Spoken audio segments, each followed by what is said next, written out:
Yeah. Stream crash. I don't know. OBS crash. OBS crash. Okay.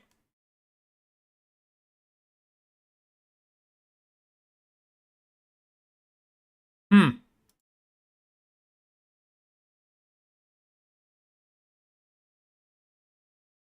Well, that was annoying. That was fucking annoying.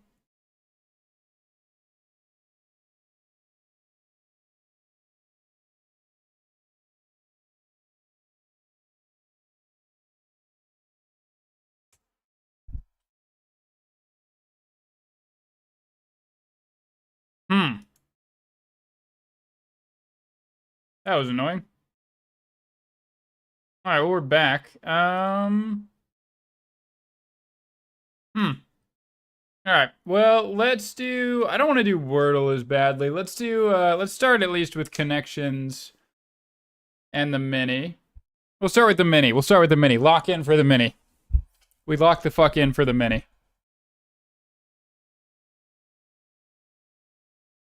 Play without an account. All right. Get a load of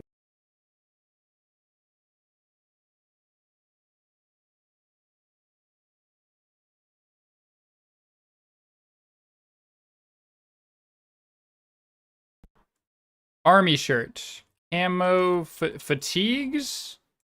Fatigue? That might be right. Chicago trains. I don't know. Wand waving org.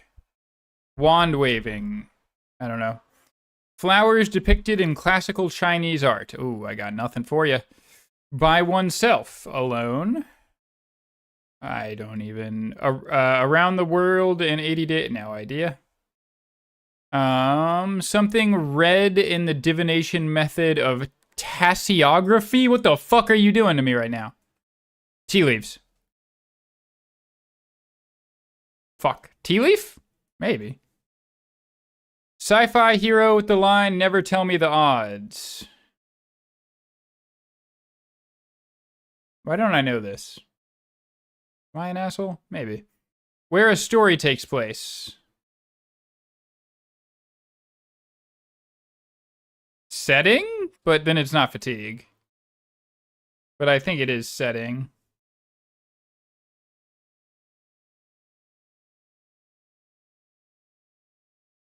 Might also not be tea leaf then, but might be. Uh Lather, rinse, or repeat. Wait, where is that? 5 down. Where the fuck is 5 down? Um not 100% sure. Take a look for yourself. Go see. Places to get pampered. Spas. Eggy holiday drink. Nog. Army shirt. Something top.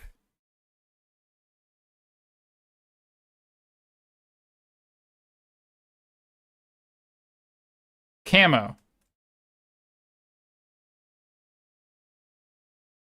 Chicago trains. I got nothing for you. Flowers depicted. It's not. I don't know what it is. Pennies? Pennies? Sci-fi hero. How do I not know this?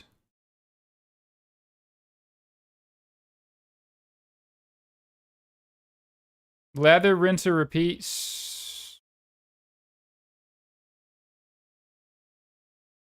Ska. Ba ba ba ba ba.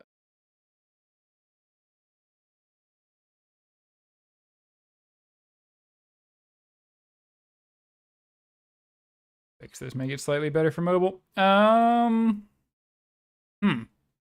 Chicago trains. 3 minutes is so pathetic. I don't know. Sci-fi hero with the line, never tell me the odds.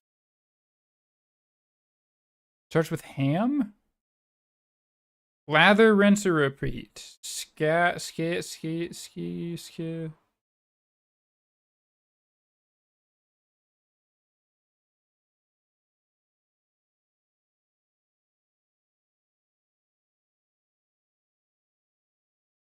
I don't know. Phileas Ferb? If only. If only. Well, backseating allowed. I'm getting cooked. Damn, we did. I feel like I did pretty well, and then I just got stumped by these. Peonies? It's like peonies, isn't it? Sci-fi hero. Ham.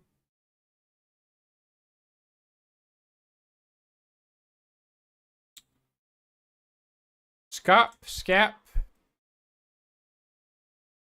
Am I wrong about something? You got the well, we'll see. What the fuck? Lather, rinse, or repeat.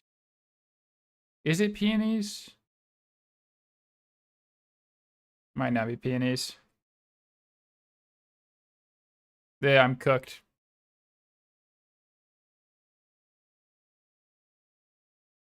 Reveal word. Peonies, but this is still a P. The fuck?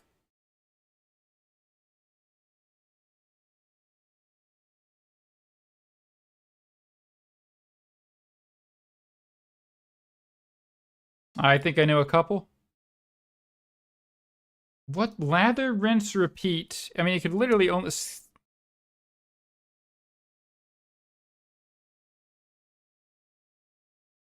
Is it not camo top?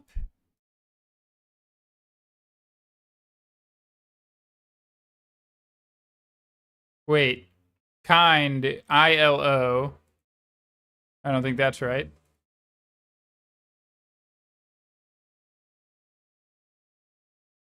Loud ass fucking. Holy shit. I don't know how much backseating you want. I'm open to anything.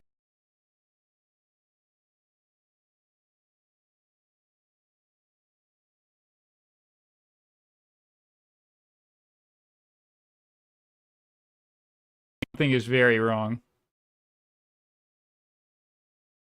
There's no way it's ILO. 8 should be different? Okay.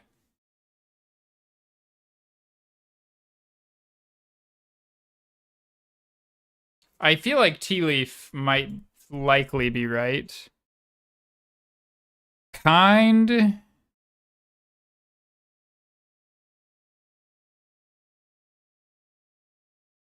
Ilk. It's kind like that way. Where a story takes place, setting. Get a look for yourself, go see. Spas is still right. Tank top. Motherfucker. Okay. Lather, rinse, or repeat. Oh, these are steps. And then Hank.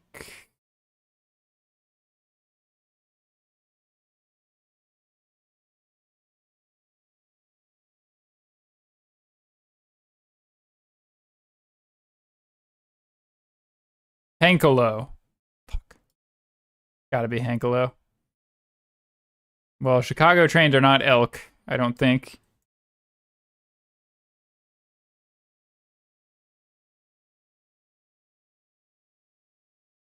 Is it this? I mean, yeah, it is.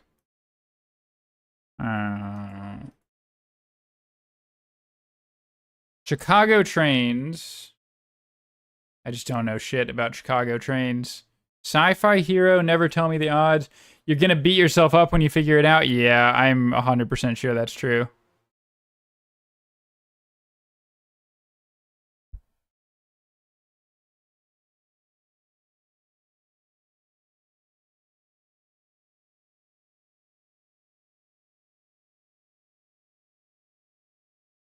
Coaching in 1 minute.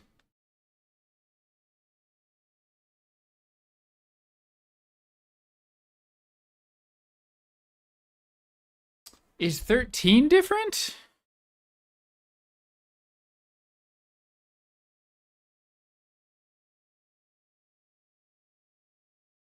I don't think it is. Alright, I'm just gonna reveal this. It was fog. Fuck.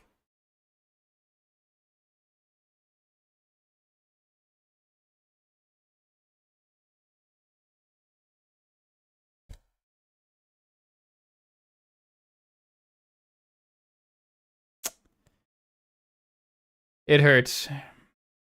It hurts. That is the slowest mini I have ever done. By probably several minutes. I believe it is 10 a.m. in his time.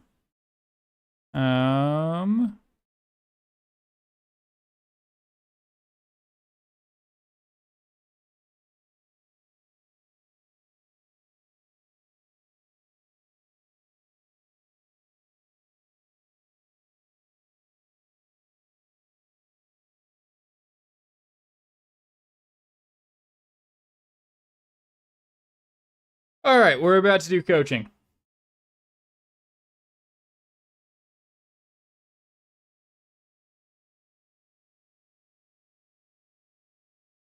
Am I already in a Discord for this guy? Okay. Hey, how's it going? Hello? Can you hear me? I can. How you doing? Perfect. I'm all good. How about you? Not too bad, not too bad. My name is Kostas, by the way. How can I call you? Curtis, I'm Riley. You're Riley? Yeah. Nice to meet you, Riley. Same So, to you. what do I know about you? I think nothing, right? You didn't tell me anything about yourself, about your situation. Probably not. Maybe. Yeah. I was in like gold 1 earlier this season. I'm currently silver 2 or 3. I play top. I'm trying to main Urgot. I just started playing Urgot somewhat recently, but I have a ton of Nasus and Yorick, so I'm keeping them for counter picks. Yeah, what else do you want to know? How can I help you best, also? What do you want to get out of this session?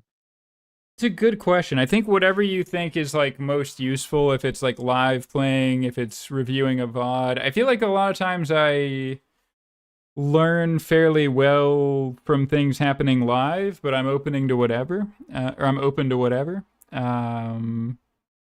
Yeah, in terms of like actual improvement goals, I'm like kind of split between I should uninstall this game and I really want to keep playing this game and get good at it. And so if I ignore if I ignore the part that wants to uninstall, then like I really like streaming and I would love to get to the point where I could stream this game as an actual person who is good at it. But part of me is like, I should just stream other games at this point. But I don't know. For the sake of this coaching session, let's pretend I'm trying to actually get good at this video game. All right. Let me say this then. We can do any type of coaching you want. You have full control of how the session progresses. But I can always give you my recommendation, as you said, right? So live coaching is not something I would recommend for a first session. Okay. I think it's impossible to learn when I'm just telling you things and I don't have the time to explain why I say like. It will be just like me showing you how to win the game without giving you the knowledge of how to actually do this. Yeah. Does this make sense? Yeah, for sure. So in this case, I would recommend starting with a VOD review to see what is your actual gameplay level and to see what things we should talk about. Okay, that makes sense. Can I have your PTZ in this case? Yeah. Let me see here. You asked for OPGG, right? Yeah.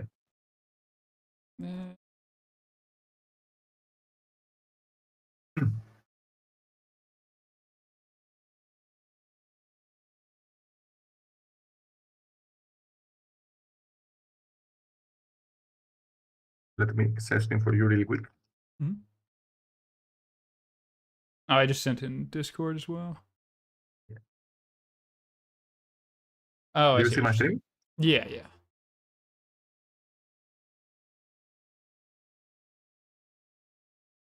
All right, let's choose one recent game then.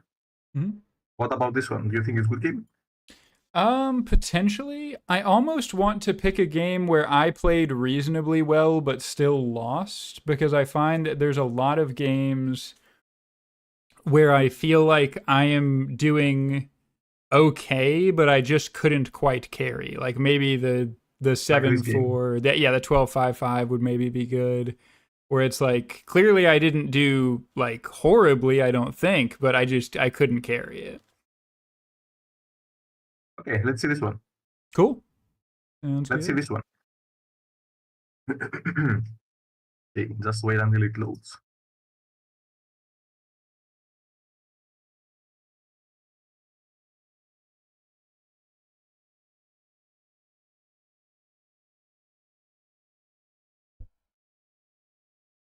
I don't know, it takes so long. Let's wait a couple more seconds, I guess. Yeah. Okay, it should be loading now.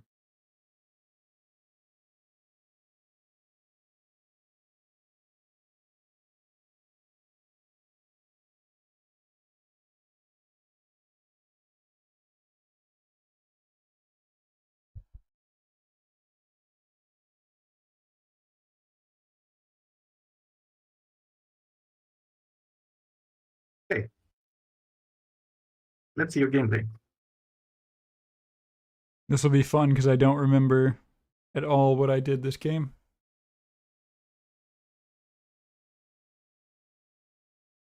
You're waiting here in case he steps up, or what is the... That's Okay. like I've seen Quante does that a lot whenever he wants to fight level 1. That's like his general recommendation is like waiting there and trying to like if she walks up to the wave trying to like get behind her because you're like level 1, you can trade as long as she hasn't sacked her Q. Oh Oh, Jesus. you're really aggressive. Oh Jesus. Yeah. Oh wait, was this from today? Does this work? Let's see if it works. I think you have not enough damage, right? Yeah, definitely Yeah, not. Yeah, this was You hit the psychopathic. Q, plus C because it has no flash also, right? But what if she just exhausts here? Like even if, Mm-hmm. like I think with exhaust, like you see, she literally just walks away. You don't have Yeah. enough damage to... But it's okay. It's good to try these kind of things because this is how you learn, right? When you watch this, you can learn your limits. Like level 2, maybe you don't have enough damage if you have this amount of HP, right? Yeah, for sure, for sure. So this is only good, but only if you actually do something about it after. When you do this kind of stuff and you don't watch the replay after to learn, the same thing will be repeated over and over again, you know, so you don't really learn. When you try this kind of stuff, you must review after to actually get better. So next time, it is going to be a bit better. Mm-hmm. Do you actually do this, or do you watch your own games? Sometimes. I haven't been recently though. I should more. Let's say percentage-wise, how many games do you actually review? In the past month, like 0. Back in the day, probably like 20%, maybe. 20% is not bad. You can do 30%, I think. So one out of 3 games. You don't have to watch the whole game. Just watch the laning phase, like the first 14 minutes. Okay, you don't have to watch so many games in your level of play. You have to play more, I think, but you still have to review a bit to have minimum amount of progress. Yeah. If there's no review, like I think it's really hard to learn. Like even from this session or from anything. Like if you don't watch at least some of your games, you won't improve. No matter what we say here. Like I want to be clear with this. Yeah. It is really hard to improve without watching your own games. Yeah. That makes sense. So you cast the wave, and then you can't really dive, of course, so you awkwardly wait. What do you usually like this? Let's see. I think you just have to wait for him to do last hits. Like this is going to be lost, this is going to be lost. Like this is so easy for him to dodge. He doesn't have to be here right now. Just wait until he goes for last hits, so you can guarantee the Q. Your hitbox with the Q is so big also, like it's really hard to miss. Like this minute, for example, you could use Q here and you would take the damage. Yeah. This is just small, but this is something, right? So let's see what you do now. You work for jungler. Okay, this is really good.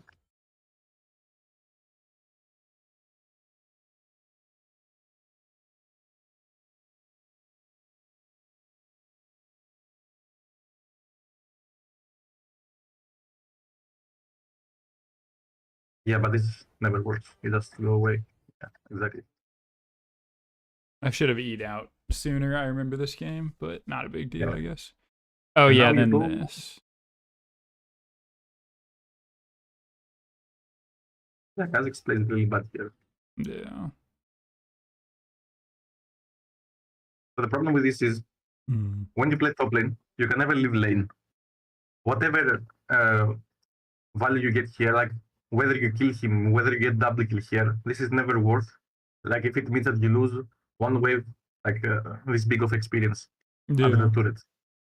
When you play top lane, mid lane, or bot lane, like basically when you play lane, you can never leave your lane, like in the early game. The game punishes you so much if you leave your lane, because there are platings, and there are minions. You need to get the experience, like of minions. This is your only source of experience. When you kill someone, you get no experience.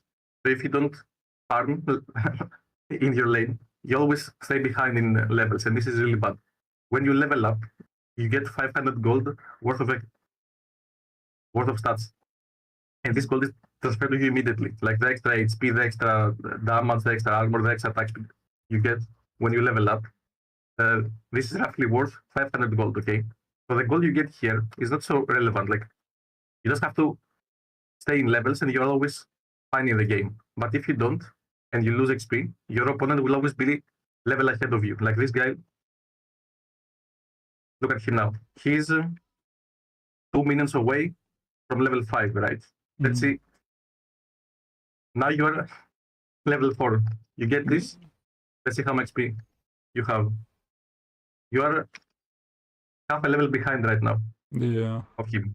This is huge. Like if he consistently punch his lane right now, and you do the same, you're always going to be level behind. So he will always be getting level first, and he can always abuse it if he plays properly.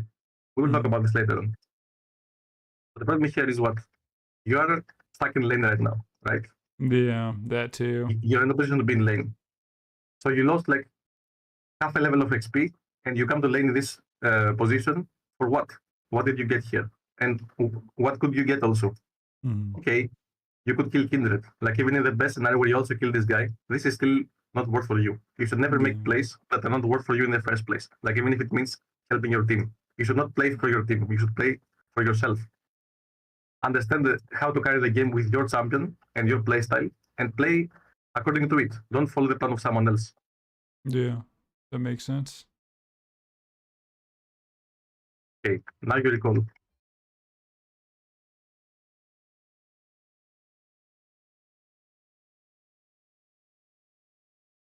Okay, I think that's enough. We will come back to this, okay? Let me. Oh wait, the stream is open, right? Yeah.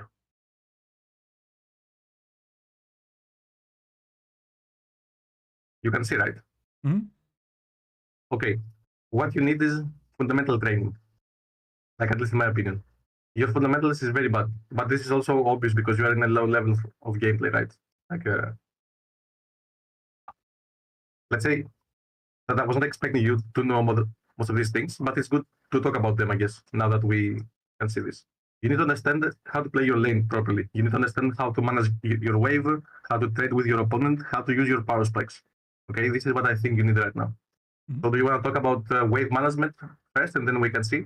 Or sure. I will say, I feel like in terms of like base fundamentals, there's a lot of things that I like could answer on a paper test, but like don't necessarily apply in game. Like I've watched a ton of Alois, I've watched a ton of Quante, I've watched a ton of like there's a ton of concepts that I feel like everything you said about like getting the stats from XP and not leaving your lane is something that like again like on a test I would answer that correctly, but just in the moment I don't apply it because I'm like, I see Kindred low and I'm like, all right, maybe I'll just go for her. It'll be fine. So I will just say get baited based on the moment is what you're saying. Just see something and you're like, okay, let's go get value there.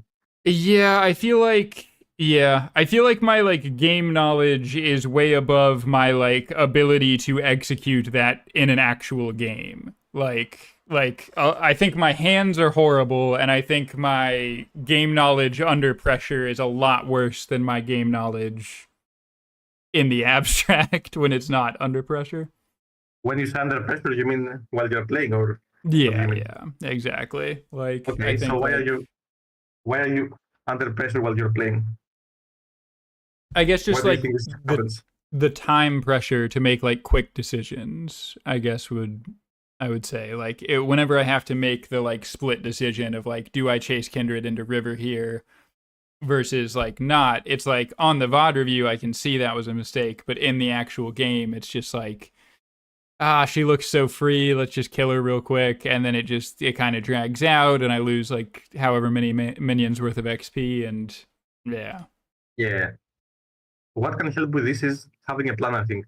When you have a plan and you know exactly what you're supposed to be doing, it's really hard to get baited by these kind of situations because you know if they take part of your plan or not, right? Like if chasing Kinder here is a plan of yours and you think it's good in this game based on the dynamics of the game, you do this instantly. Like if you don't think it's a part of your plan, you don't do this and you don't get baited. You do what you're supposed to be doing. Yeah. So having better understanding of fundamentals, like I think helps a lot with that because you play the laning phase according to your wave, right? So you know that okay, this is my matchup. This is how I'm supposed to play the wave this game.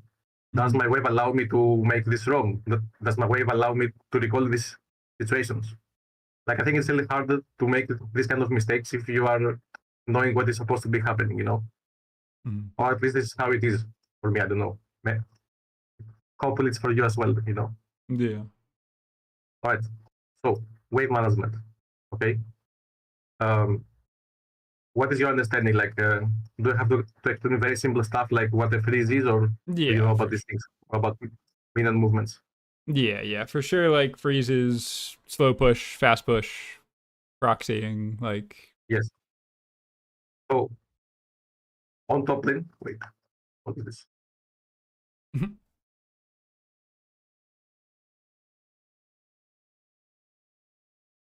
On top lane, we have 3 champion categories. We have bruisers plus assassins. We can put them in the same category. We have tanks, and we have a ranged tops. Okay, these are the 3 champion categories, let's say. These 3 champion categories benefit more or less from different wave states, the things we said before. So we have freezing, we have slow push, we have hard push. You know about these things, you said, but you don't really know how to use them maybe. This is where many people struggle. So when you play the game, you need to understand what part of this category does your champion belong, and same thing for the opponent. Okay, so you can understand what wave state you want to have, so you can benefit from.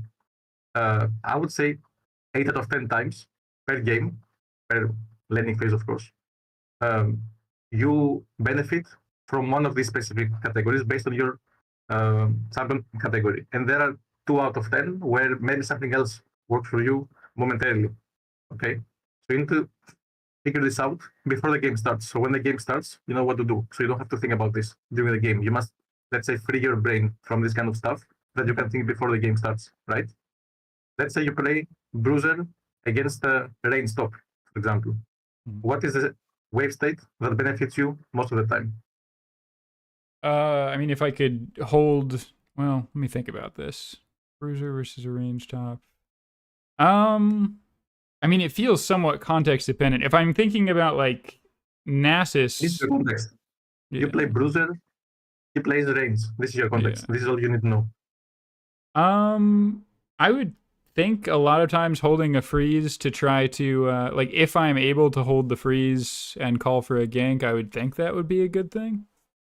To hold the freeze, you must create the freeze. Is this what you want to do in lane? This is what I'm asking. Like I'm not gonna... It feels like, to me, it still feels context dependent, just in the sense of like, I feel like it would be different for like if it's a Heimerdinger, I don't have a choice. A lot of times I'm just going to get pushed in. But if it's like a Vayne, maybe I can hold the freeze. I don't know. You're thinking more details than you think. You're putting actual gameplay inside. You really shouldn't. We just talk about champions, okay? Like the Heimerdinger will try to push you, but if you play better, maybe you don't let him push, you know? Maybe you can create what you want. So just think about champions. You play this champion, he plays this champion. What is supposed to be happening? Like, are we just as a general rule, or like from? I feel like I'm thinking way too specific. Yeah. I mean, simple. As a bruiser, I would assume freezing would be the best thing. In the range. Because I would assume, like, since they're a range top, most of them are like pretty vulnerable to being ganked, and it would be difficult for me to get the push as a melee champ into the range anyway, unless I'm pretty ahead. Okay, so let me explain. What you say is half correct. So when you play bruiser against range top, for example, you want to go for freezing. one reason is ganks. When a wave is like this, you can gank, right?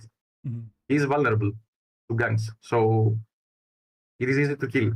When you play Bruiser, it also has to do with your agents in lane. How can you benefit in lane by being a Bruiser or by being a range stop or by being a tank? How can you snowball the game, you know? How can you get gold? When you play Bruiser, what do you have? You have maybe good mobility, maybe good sustain, good abilities to force fights, 2v2 fights, 1v2 fights, 1v1 fights. So you want to fight your opponent because you have better kit to fight. And if you fight, most likely you're going to win, right? So you want to kill your opponent in lane, whether by him being overextended and he gets ganked, or by killing him yourself. Like if you force a freeze and you stand like here on top of the wave to defend the freeze, when he goes close, you have all this space to fight him, right? Mhm. So it's easy. What does he have? He's immobile, he's squeezy, so it's easier for you to kill. Like if it's a fair fight 1v1, both are full HP, you most likely win. So if you force a freeze here, you put him in this situation. He either has to overextend to break the freeze or he can't really farm, right? But if he does this, maybe you can kill him, maybe he gets ganked, or he can stay behind, you can't kill him, he can't get ganked, but he slowly bleeds out. So both situations work for you. This is what you want to achieve when you create a specific wave state. What benefits you the most, okay? So the correct answer is this. Bruisers slash assassins want to freeze, usually, because they have the kit to fight and they want to create situations where they can fight. If your opponent knows that he wants to win the fight, he won't fight you unless he has a good reason to, you know? Mhm. What about range stop from their perspective? You play against Bruiser Assassin. What do you want to go for? That's a good question. I mean, as a range top against the Bruiser, I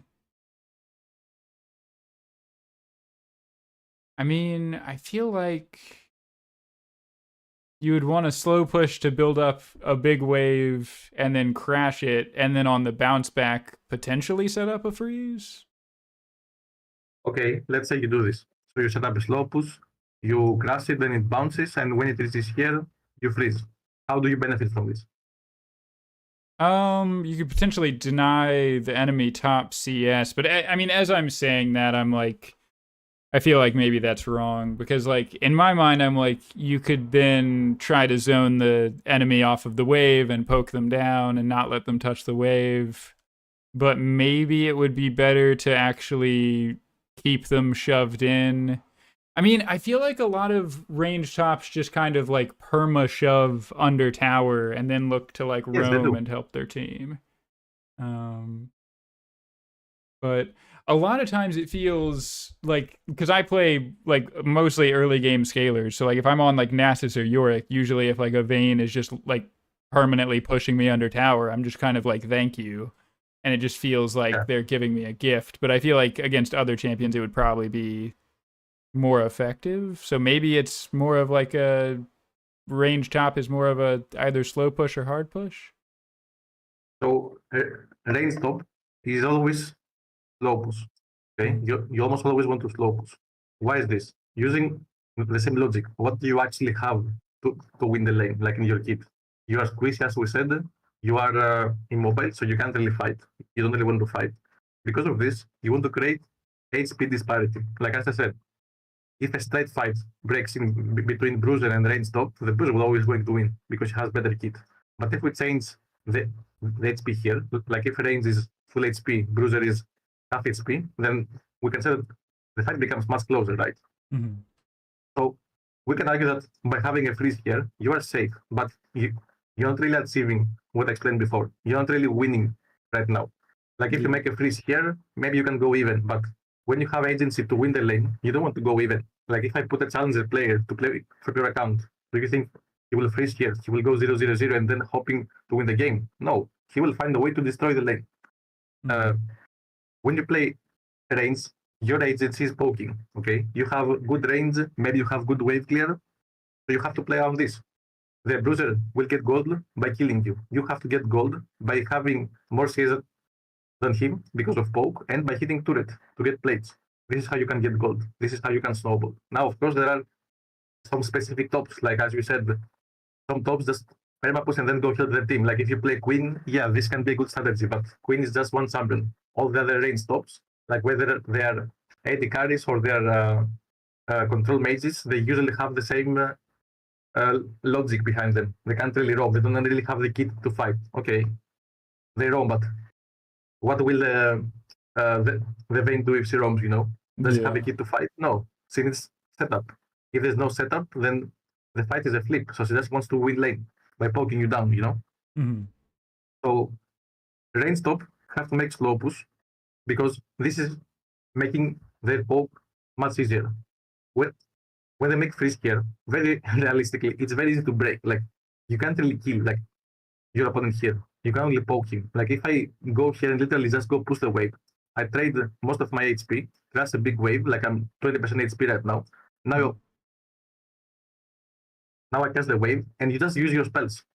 Or you just use your auto attacks and you don't have them anymore. Like if you're talking about spells, you don't really have them anymore. So I just take your full spell rotation. I'm low. I cast the wave. I go recall. I regen. I come back to base with items. You're stuck between this turret and this wave. And next wave is pushing towards me. And I come back to with more items. So it's really easy to break the freeze of a range stop. Like it's really hard to maintain this from their perspective. Just because it's really easy for the opponent to break it by trading some of their HP. Like if I have a freeze with Bruiser and you try to trade your HP to break this freeze, good luck doing that. I'll just engage and kill you. But range can't really do that as efficiently. Okay? Yeah. When you make a slow boost, like the most fundamental difference between slow and hard boost, by the way, is literally the amount of minions you cast under the enemy turret. Okay? Here, we have a wave, right? This is going to be pushing towards this side, okay? Here, as range, you have the option to either slow or hard push. When you hard push, you just crash 6, 5, 4 minions. When you do this, you literally give the Bruiser the most easy freeze of his life. He just hits the wave a bit. Now it's 4. He can tank it here. And yeah, he has the most easy freeze in the world. People don't really do this in your level of play, but I'm just saying that they can very easily do this if they know about this, you know? So hard push against Bruisers almost never works. Okay? No matter what you play. When you decide to slow push here, like last hitting, the wave gets progressively bigger, right? The wave becomes like this.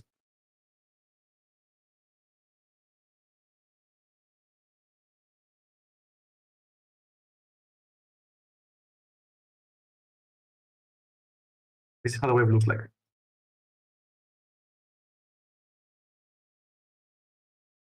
Something like this. You know? Yeah. When you crash 12 minions here, or 10 or 11, doesn't really matter, two things happen. First of all, the wave is too close to his turret and too big, so he can't really go and finish. Like maybe he goes and he kills what? 2 or 3 minions, so now it's 9. 9 is still too big. He can't really hold this, so he can't really make a freeze because of this. Okay? And the second thing is, this wave kind of acts like a shield for you. Like we talked about this before, that when you go here, you are overextended, right? And or you can go here. The gank threat here is real, right? But not entirely, I would say.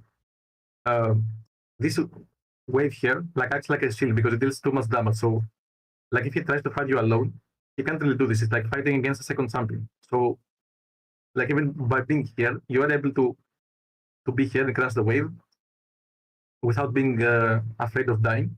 And when you crash this big wave, you go and poke. The gank threat, like when your opponent is trying a gank like this, he can do this. Like you can't really prevent this, right? So it's going to be 2v2 in theory with the wave, right? Mm-hmm. But your opponent here never really wants to take this fight. As I said, like if he takes this fight right now, he sacrifices the wave. And as we explained before, this is really not worth of him. Even if they try to do something like this, they're committing, like your opponent, I mean, he's committing for a chance of this play to work. And he's committing again for a chance of him getting the kill. Because imagine if he commits and he doesn't get the kill. He's not happy about this. Like, this will not be worth about him. He gets 1 assist, he loses 10 minions. This is never worth. But even if he gets the kill, it's still not worth. Like, he gets like 300 gold by taking this huge wave. He would get like roughly the half, and he gets 300 times the experience he would get here. Like, it's insane. So from his perspective, he should never want to commit into this play. Like, if you're in a situation where you cast a big wave and you get ganked and he commits, like, even if you die, you should be happy about this. Yeah, that makes sense. Okay? So you're kind of ungankable, let's say. You're actually safer like this than by just freezing here. Legit. When you cast this big wave, what happens? You poke. Okay? And this is much easier for you. Your opponent right now, his brain has to focus on two things. He has to focus on last hitting, and he has to focus on dodging your poke. This is not an easy thing to do, not even for challenger play. So as long as you use your abilities correctly, like we saw in your game where you use the Q on Urgot like for nothing, just wait until he goes for last hits. And I can guarantee you that most abilities will hit just because he's so focused on doing both, and he really can't. Okay, so this is how you get lead. Now you cast big wave, now you hit turret, now you hit him. So this is beneficial for you. And this is how you have to get lead. Like, this is how you get lead as range. This is how you get lead as bruiser. When you play tank, you don't really have a specific category that works for you because you have no agency to win lane. Tanks have usually some damage early on, but if you don't fight them much early, I think it's really hard for them to win lane. They don't really have damage, they don't have wave clear, they don't have poke, they don't really have much to win the lane. So what they want to do is just try to deny what you want to do. Does this make sense? Yeah. Tanks have no agency in lane. This is why I think it's hard to play tanks and learn the game, because you don't know how to win the lane, because you can't really, right? When you play range or bruiser, you have agency. So you can try to win the lane, and if you make mistake, you can learn. With tank, you just practice how to not lose, which makes no sense if you want to improve, right? Yeah. So usually lanes against tanks are free, like as long as you don't troll early, because early they have a lot of base stats, you know? Mm-hmm. How far so good? You understand everything? Yeah, that makes sense. Any questions? No. All right, let's see an example. So this is how the game starts, right? 6 against 6. As I said, besides wave management, it is really important to understand how to use your power spikes, specifically level power spikes, because the item power spikes can be different based on the game, right? So they can change, but level power spikes are here no matter what you play, no matter the matchup, okay? And you have to learn how to abuse them. When you are one level above your opponent, as we talked about before, you are much stronger because you have extra ability, or you have, and you have 500 gold worth of extra stats, right? Mm-hmm. So when you're level 2 and he's level 1, you destroy him. This exists no matter the matchup, okay? Like in every matchup, you're just stronger. So if you force a fight, you will win the fight, and you can benefit from this. How do you do this? When the game starts, no matter what you play again, but we just see this example, right? You have to go to the wave and push really hard, okay? You have to push really hard until you have one extra minion, what we call a minion lead in competitive. So you push the wave, you have one extra minion, okay? You do this so you ensure that when your opponent, when you hit level 2, your opponent will be far away from hitting his level 2, because otherwise, this is not a power spike. Like if you hit level 2, and after 3 seconds he also hits level 2, there's no time to fight, no time to punish, right? You want to ensure that he will not hit level 2 the same time as you. You can do this by just having one extra minion, because now when you hit level 2, he needs to kill 1 minion to get his level 2, and this takes like 5 seconds or something like this. So this is enough time for you to punish him, right? Mm-hmm. So you have to go and push the wave really hard until you achieve the minion lead. When you have the minion lead, you must mirror the amount of damage your opponent is dealing to the wave. Because if you don't do this, hey, Chris, two situations can happen. One, he pushes the wave, but you don't really push. So now he matches your minion lead, and now there's no minion lead, right? Now you're just even. What is this? Yeah, that was like auto-corrected your drawing. Yeah. So you don't really want this. Like you want to defend your minion lead, like in case he starts pushing. So if he pushes, you have to match his push, right? Mhm. If your opponent is not pushing the wave, you also don't want to do this because if you continue to push, like after you achieve the minute lead, you end up pushing too hard, and now there's no wave. Now it's traveling very close, and now it crashes, and your opponent can clear this with the help of the turret. Since this is a very small wave, the turret and your opponent clears this immediately. Next wave is coming. There's nothing here to block his path, so minion reset, and they're here again, and now you have no minion lead. Like now you're even. So, like it is very important to start to create the minion lead, but it is also very important to maintain this, no matter the situation. You achieve this by just mirroring what your opponent is dealing. Like if your opponent is hitting the wave, hit the wave. If he doesn't, don't hit the wave. Okay? You want the wave to be here when you hit level 2, so you can have this space to punish him. Like if the wave is closer to his turret, maybe this is not possible. Okay? Now, once you achieve the minion lead, you want to fight, right? But if your opponent is smart, he won't give you a fight. Okay? What you can do is try to confuse him. Okay? On top lane, you get level 2 by killing the first minion of the second wave, right? So you need 7 minions. If your opponent is not counting, he can very easily get confused by this. And you hit level 2 and you can punish him, right? But if your opponent is not paying attention to the wave, he will definitely pay attention to what he sees, right? Like when he sees that you're here and you're level 2, he will not fight you, right? He won't give you the fight. So you have to find a way to force a fight before you hit the level 2. You do this by figuring out which minion here gives you level 2. As I said, it's the first minion from the second wave, so 7 minions. And you try to let it die while you are fighting. So basically, like if you get level 2 here, right?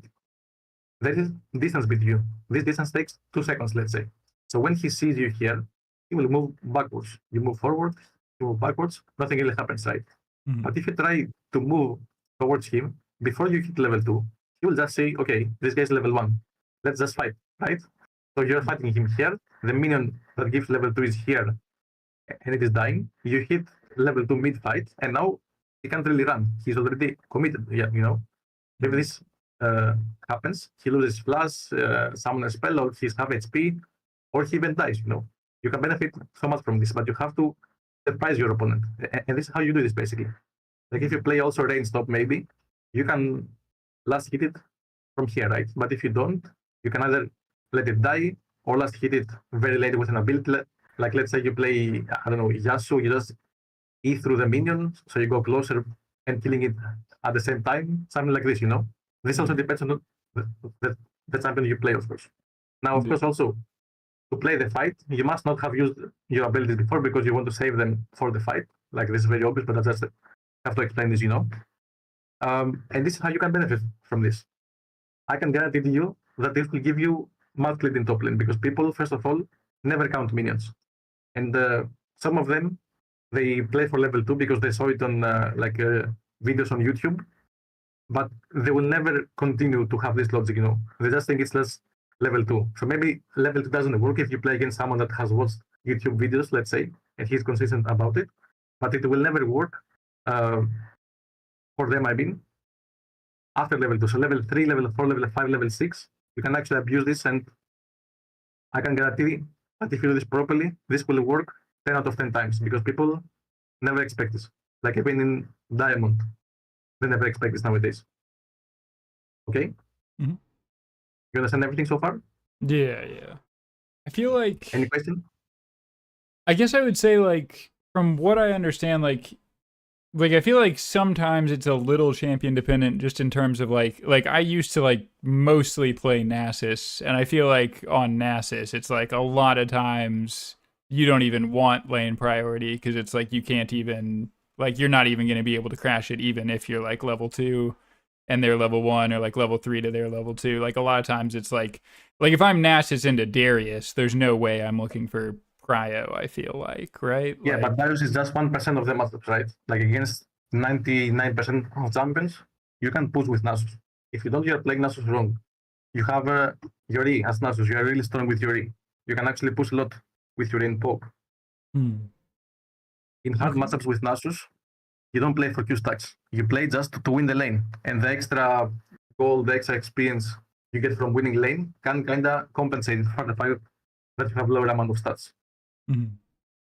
But also, knowing this is also beneficial to know how to play against opponents, right? Like now you know what Darius can do to you, for example, and you don't get to fall for it, you know? Like, do you have any questions about this or about anything? That makes Can I sense. continue? Or Yeah. okay, so this is what you can do about level power spike. Okay, now like in this example again, let's say you do this all properly, but your opponent is smart, right?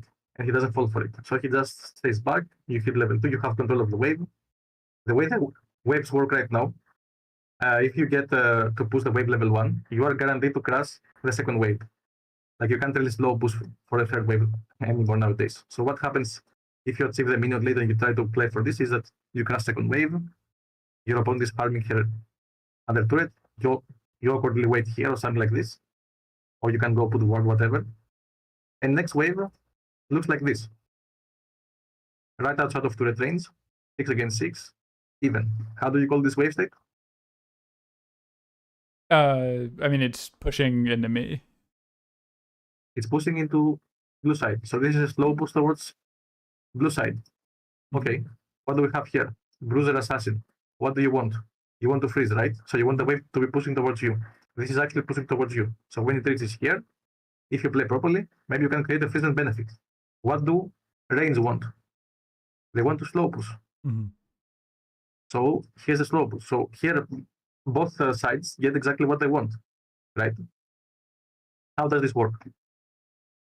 As I explained before, if your opponent is clueless about the wave, and you are not, you can benefit a lot from this. Like if opponent is clueless here and they hard push, we see what happens, right? You just get a free freeze here.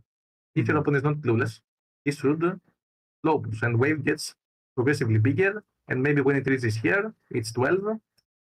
And if it's 12 or 10 or 9, we saw what happens. He just pushes, you can't thin, you can't fight, so you have to accept, he pokes, he wins, okay? So this is how it works. He can use slow push to counter your freeze, like in this example. But there is also the counter of the counter.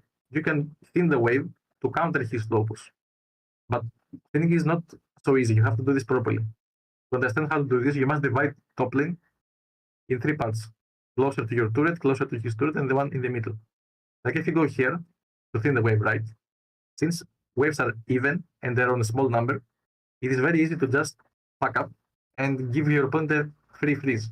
You know, like if you kill minions here, this is what happens. You just freeze the wave for your opponent basically, and it's not a slow push anymore. So you can't really thin when so close to his turret, okay? And if you try to thin closer to your turret, where you're safer also, because here you can also get ganked for trying to fix a wave that is pushing towards you, right? And this is such a pity, of course, to play like this to gank. Here is safer, but here the wave has already been successfully slow pushed most of the time. So you run into the same problems. You can't really thin close to your turret most of the times.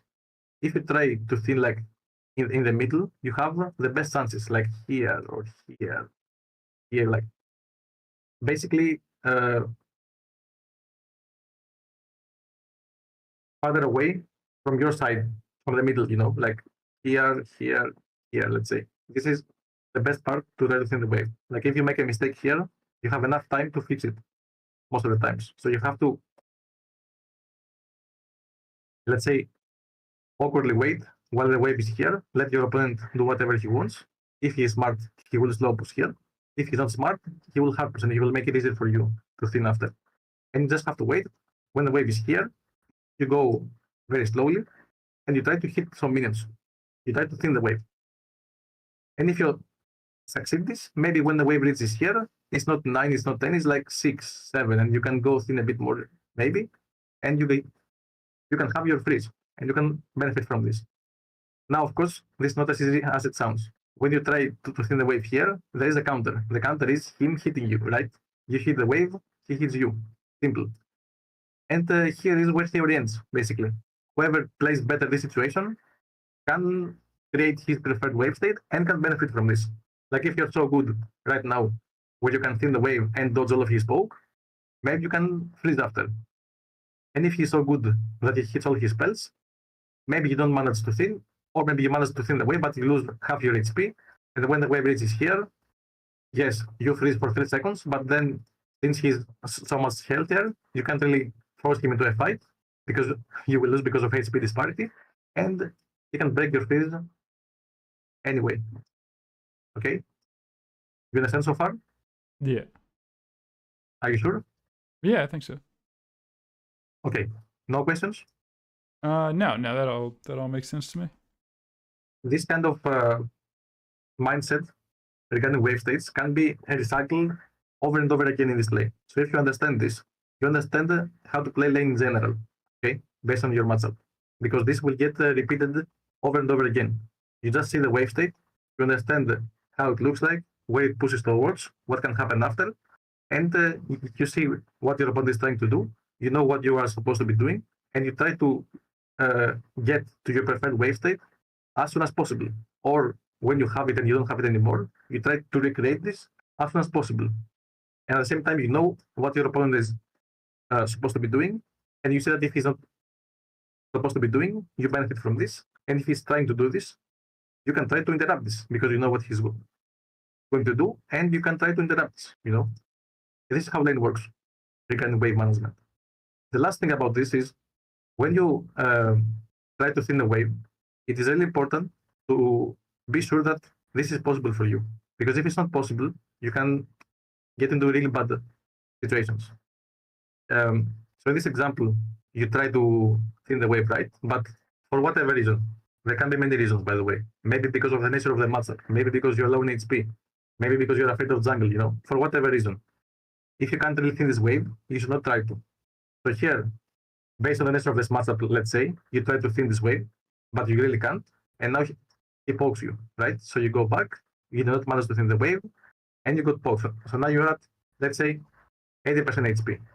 If you don't manage to thin the wave here, what happens? When the wave reaches here, it's 12, and now you can't hold it. He comes here, he crashes. Now you just suffer, you know? Yeah. He crashes, big wave, he pokes you for your last hits. Here, your last hit, you get poked in return. How does the next wave look like? Like this. This is pushing towards him. What do we have here? A rain stop benefits from slow push. But if you remember what I said before, I said that this is only true 8 or 9 out of 10 times. You will always benefit from something else momentarily. It's just that you most likely benefit from slow push in general. So here we have a slow push for rain stop. For them to create we have a slow push against the rain stop, okay, not towards the enemy. So for him to create his slow push, he has to let this wave pass under his turret, and then next wave will be slow push. So this takes too much time, right? Mm-hmm. When you got poked here, like as Bruiser under the turret, you lost a lot of HP. So now you're at 50% HP. You lost 30% HP here, 20% HP here, by trying to thin the wave. So now you're at half HP, he's full HP.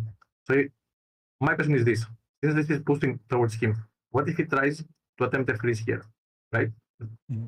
The rain stop. How likely is it that you will ever be able to break this freeze? Yeah, you probably cannot with your health. I think it's very unlikely, you know? Mm-hmm. What you have to do is just go to base, recall, regen HP, go back to base. But by the time all of this happens, you lost like 3 waves here, and now you're permanently behind. So there's not really an answer of how to play after this. And it makes no sense to try to, I think. You just have to try to understand how to prevent this, not how to play after this happens. Mm-hmm. To understand this, you must go all the way back to when you tried to thin the wave. As I said, it is important to understand if thinning the wave is possible before you attempt this. If you know about this here, you don't try this.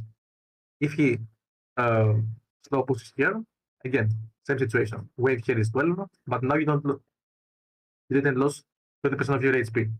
If the wave is 12 here, he casts big wave and he comes to poke you, right? This is okay. You stay here, you get poked. When he crashes big waves, this is how it looks like. You have like the range minions like here, and you have the melee minions here, like close to the turret, because they have to be melee to hit turret, right? Usually, when you're in this situation, you can hit the melee minions, and you are outside of the range of his poke. So melee minions, like in these situations, you can always get.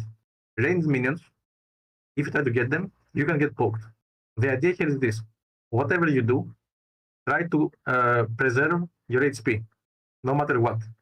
You just have to see, like, this is not something that I can answer you right now. This is based on the nature of the matchup, right? Some matchups can be tougher under turret. Some matchups can be easier, okay?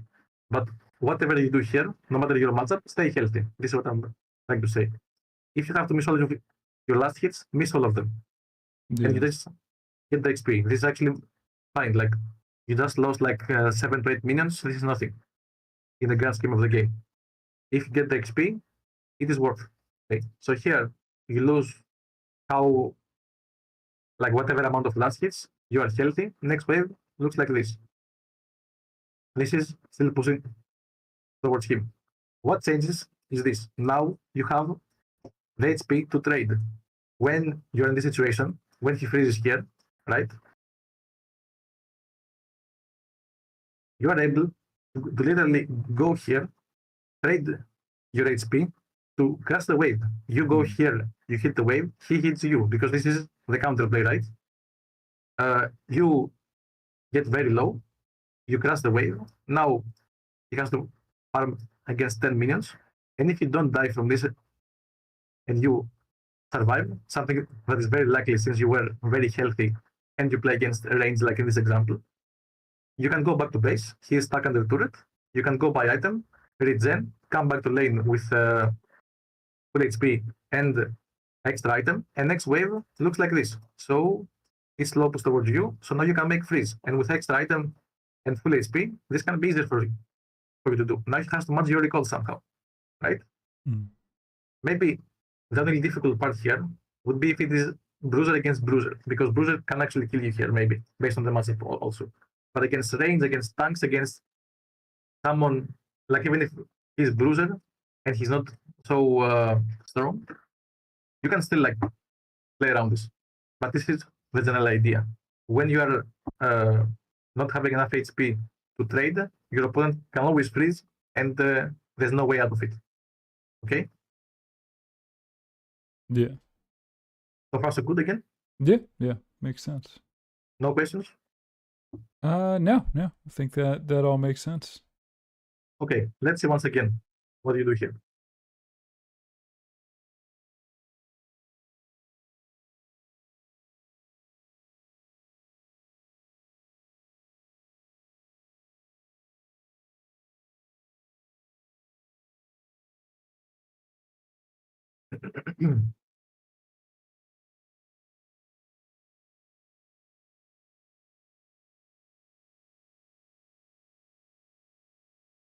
And for the sake of this, I feel like it's a little like what am I trying to ask?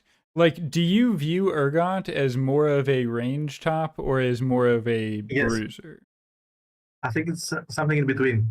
Yeah. But he's mostly range, I think. Okay. He plays like range. He has more characteristics like range, but he can also engage like a bruiser, let's say, or assassin. He has like fighting stats, but he mainly wants to focus on getting more CS first, to crash big waves, to poke a bit under turret, and like this, because he's not fully bruiser, right? He has weaknesses of range champions. So if he fights straight 1v1 against most bruisers, and you're like even, you most likely lose if the bruiser plays it better, just because of your weaknesses, you know. You don't really have the best combat stats, you know.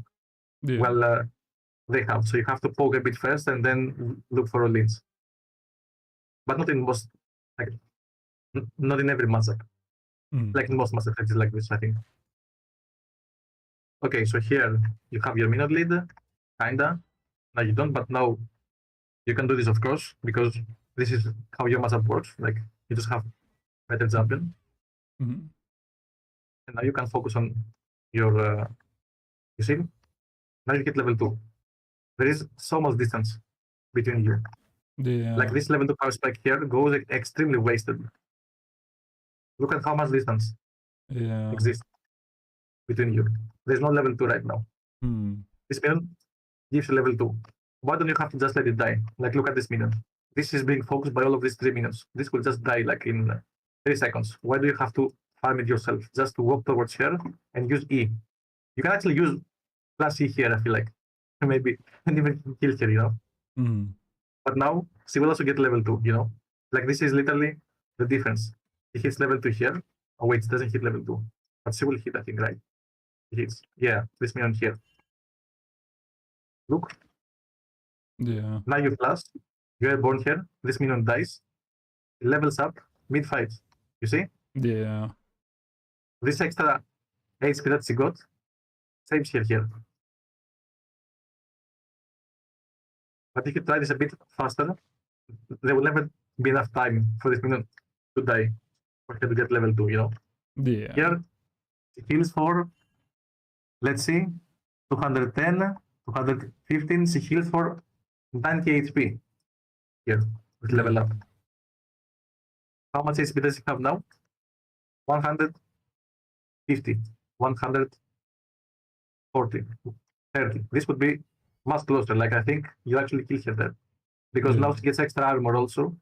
And this armor saves her. Like the extra 40 HP she has here, you could actually kill her. Like if you don't do it like this. Yeah. And you play with level 2. That does make sense. Yeah. Now you have to catch because, as I said, you can't really like locus too much unless you fight them. And now you awkwardly wait. You could use your Q to poke it down. And now, what does she have to do? If she wants to cast a wave, she has to slow push. Yeah. If she wants to freeze, she has to cast the wave. So, like in any case, it's good for her to slow push here, to have more minions to play the fight in case a fight breaks in. What do you want to do? I want to thin the wave. You also want to slow push. You want to thin the wave, but here, it's in the wave. Like, this is too close again. This is not a freeze right now. Like, look, you only have like 1 extra minion. This is nothing. You need like 3, 4 extra to make a proper freeze. You have to wait here. You can't really do much. And yeah, you can also get ganked. Like if you don't have to thin the wave here, you don't really have to be here right now. Just be an experience. The experience is like here right now. Here. Yeah. I mean, this gang will never work anyway because they have no amount of setup. They just walk towards you, you awkwardly walk back. This is just how it works when there's no setup, right? But still here, you can afford to be healthier. Maybe if you're healthier, you can thin the wave when this is here, and you don't give her a good recall, you know? Now you have to recall. I mean, about this we talk about, of course. We don't have to talk more. Now she recalls. Now you have to sum how much she recall. But you play Ignite. Not saying that you shouldn't play Ignite, but look at this now. Yeah. So you're fucked right now, right? We agree on this. You're fucked because you have a wave pushing towards your opponent, who is a bruiser, and she can freeze. And if she freezes, maybe you die. And then she's coming back to base with item lead. Okay, so you have to somehow match her recall. This is what is your goal right now. You can't really fight. You can't do anything. You're useless. You just have to find a way to recall without losing as much. How is this possible? Like if you can hard push this wave, and you can make it crash by abusing the fact that your opponent is in base, right? You can do this. In this situation, I think it's not possible because it's Cannon Wave. Cannon Wave takes extra time to die. If this is normal wave, I would say 100% just push as fast as you can. Okay? But Cannon Wave, you can. When you're in this situation, the only thing that can make the situation better, not saying that it will help you get out of it, but it will be better, is to slow push, to have more minions to potentially survive the fight. Right? So here, You need to last hit. You can't hard push here.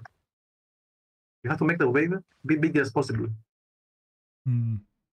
I feel like even with the Now big wave in this situation, it's like I feel like I'm just cooked no matter what because I have no mana. I'm like half HP. Like I felt like I just needed to take this recall because even with this, like even with a minion advantage, I feel like I'm just toast. I think what you say is most likely right. Your chances are not good here, but you have to try to make the best out of it. How to do this? Last hit. Save your mana. You have 6 mana here. What do you do here? You use Q. What do you use Q? Now you're about to level up. You will get more HP, more mana. Like here, you are half HP right now, and you have like 200 mana, right? Roughly 150, 200. This can be enough. Maybe not, but it's your best chance, like is what I'm saying. You should still try to stay here to push this wave, because if not, you lose even more. Maybe you die for this, but even if you die, like if you cast the wave, this is actually worth. Like, no joke, it's actually worth. Because what happens now is even worth. Now you will be forever behind. She has the easiest freeze of her life. Once you come back to lane, she will be 5.5 level. So she will be almost 1 level above you. She will hit level 6 first, and then she gets level 6, and you cannot play the game. The moment you come here, she uses E, ulti, you have no flash, it just catches you, you die. Yeah. But you can choose to potentially die now to fix the wave, instead of having to always thinking about dying after, you know? Like, Yeah. you either risk here and potentially die, but you fix everything, and then you don't die anymore. Or you can just live here, lose so much here, and then play always in its advantage, like this lane. But what does it do? To me, it's finish still, yeah. Yes. To me, it still feels like there's like a risk of trying to crash it and ideally not die, but like if I die, I understand it's worth to fix the wave, but like still just being unable to crash it because she is just so much stronger than I am. Yes, Like, but you can see that people make mistakes in this level of play, right? This guy here has the easiest freeze of his life, and what does he do? He fixes it for you. Literally, he fixes it for you. Well, but in this case, wasn't it kind of worth it for him since he can crash it anyway? Why? He just denies you everything. You lose all of the minions here. I guess that's like you lose everything here. But if he can crash it under turret and then get, like, he can potentially play for a plate and then still get a freeze later, right? Where is the plate? Yeah, I guess that's true. He doesn't have a plate. But even if there is a plate, like, it's not about how much your opponent gets, like in these situations. Like, it's about the difference between you. Like, if she gets 125 gold here by putting the wave here and then making it start a slow push from here and giving you a slow push, which is what you want, right? Or choosing to have a freeze here forever, what do you think is more valuable? Like, giving your opponent a slow push by getting 125 gold, or maintaining a freeze here, and then she doesn't get 125 gold, but the difference between what you lose, what she gets, like in terms of minion, like here you lose minions, right? Is always like more than 125. Like if you lose 6 minions here, this is more than 125 here. So it creates the difference not by getting gold, by having you lose gold here. You see? Now she casts this waiver. Okay, maybe she could get this. Like even if she could get this, what is this? This is slow push for you. What does she has to give you a slow push? Yeah. Now she gives you a freeze here, like she gives you everything here. You see? But now he will hit level 6. You see the difference in levels. You are 1 level behind here because of what you did. You will never be able to abuse level power spikes for the rest of the game. Okay, you forfeit this by doing this. And I think before where you chose to go for Kindred, not being able to abuse level power spikes is terrible. Like here, she's afraid. By the way, she's afraid of what? Level 5 Urgot. She has to kill 1 minion like here to get level 6, and she's afraid. Yeah. You see how people think they don't play for power spikes. She probably doesn't even know that he's level 5. Sorry, level 6. And of course, if you do this, you will not engage like this.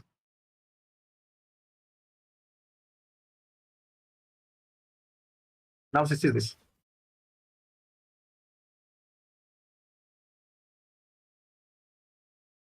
Now she's recalling? Now she's recall. Yeah, she's afraid of level 5 Urgut, I guess. Yeah, that is crazy. What do? You slows, okay? Now you hit your level 6, and now you have to crash this wave, or she freezes again. This is good work, because you are about to overextend, but I think you can just crash it right now, no? Like without even this. Like you see, wait, do you see Kindred? No, you don't see, okay. Yeah, just crash this, and now you have to match Jericho. You have to go here like this, yeah, exactly, to make sure it crashes. Now you either poke under turret, or you recall. Oh, what am I doing?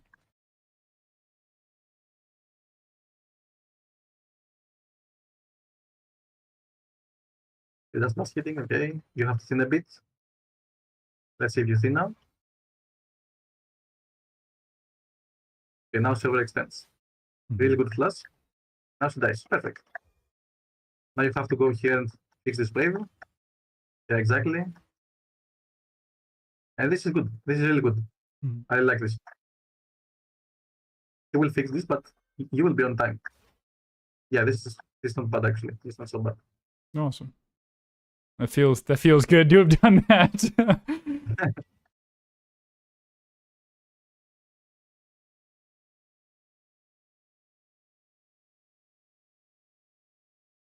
Oh yeah, she rushed seal caps. Yes, now it's hard. Like this is the problem. It's 10 minutes into the game and you have no lead. It is really hard to win games when you have no lead.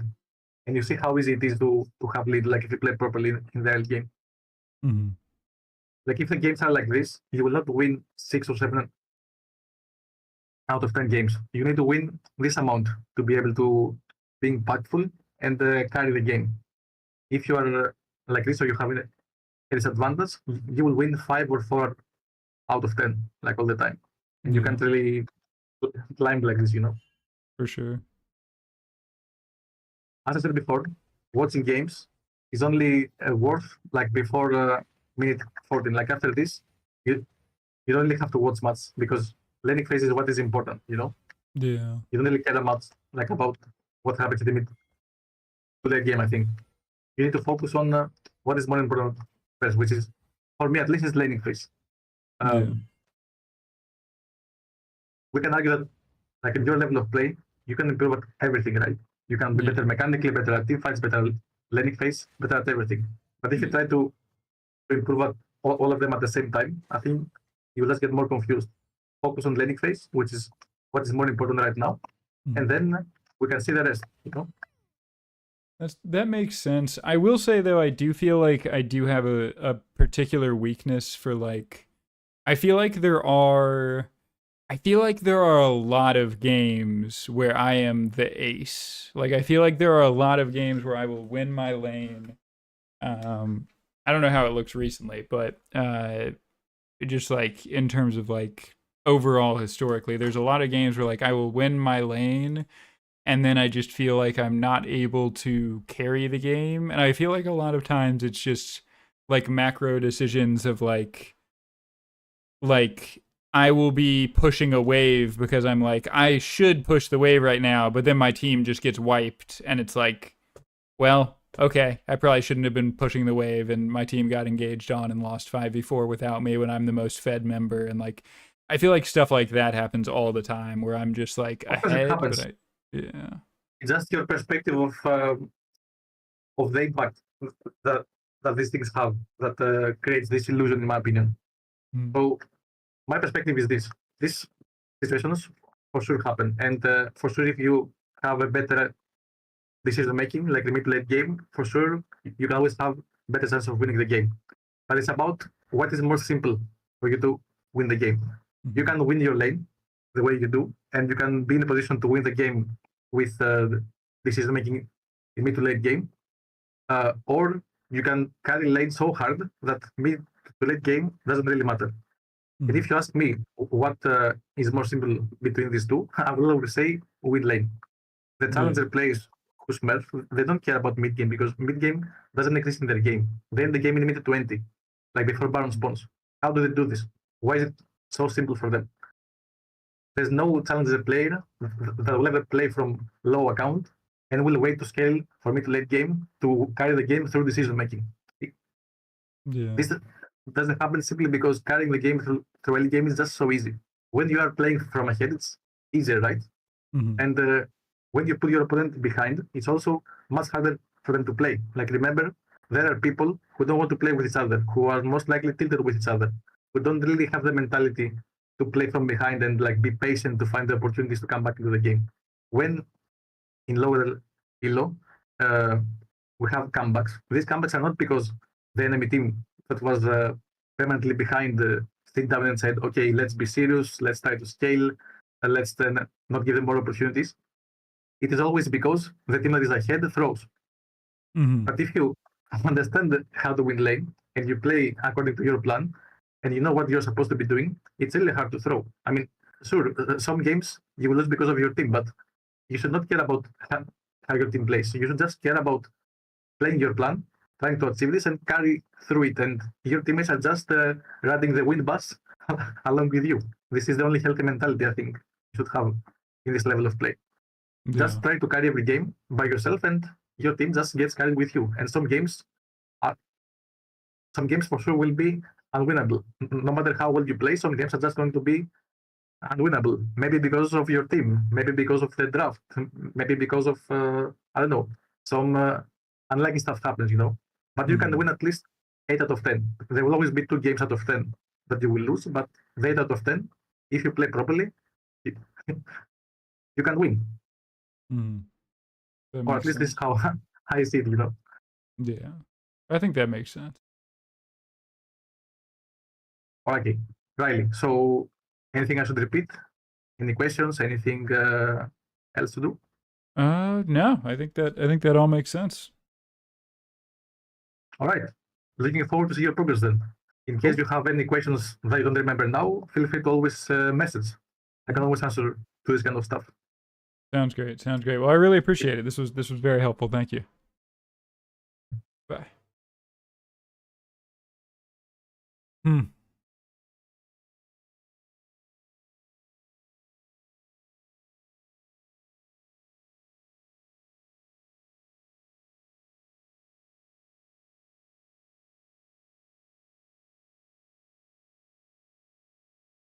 That was pretty good. I feel like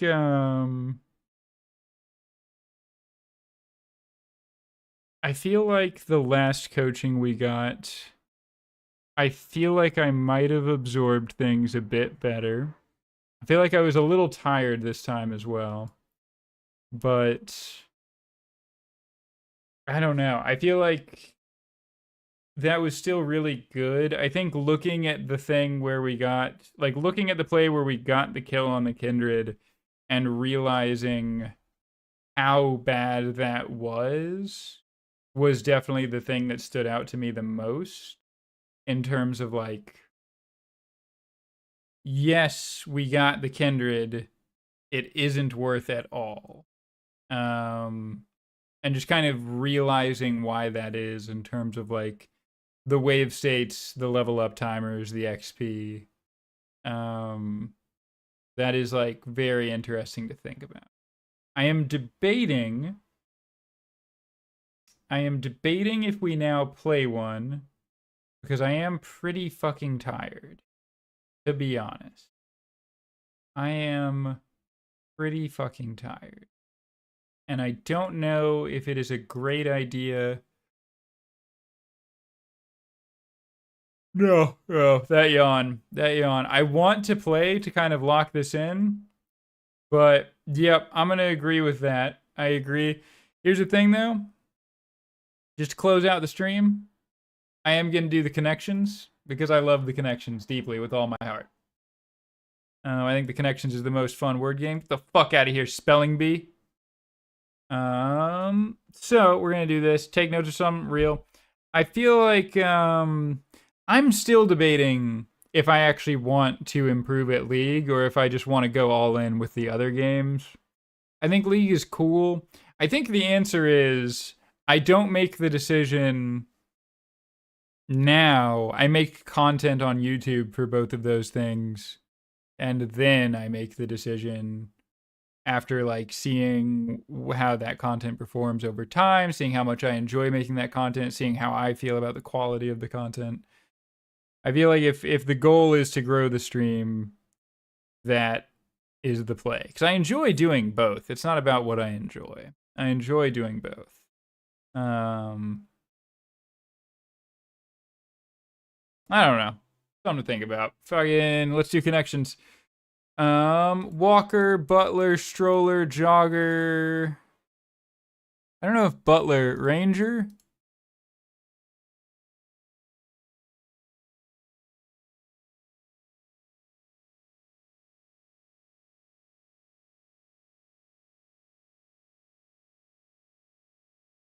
Capri, Jean, Jogger.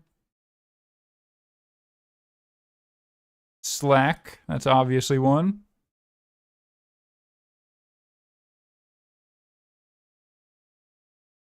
Bib, Bottle, Stroller.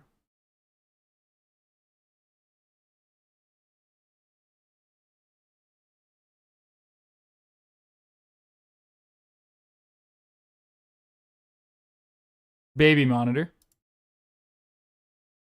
I'm locked in. This one also seems kind of easy, not gonna lie.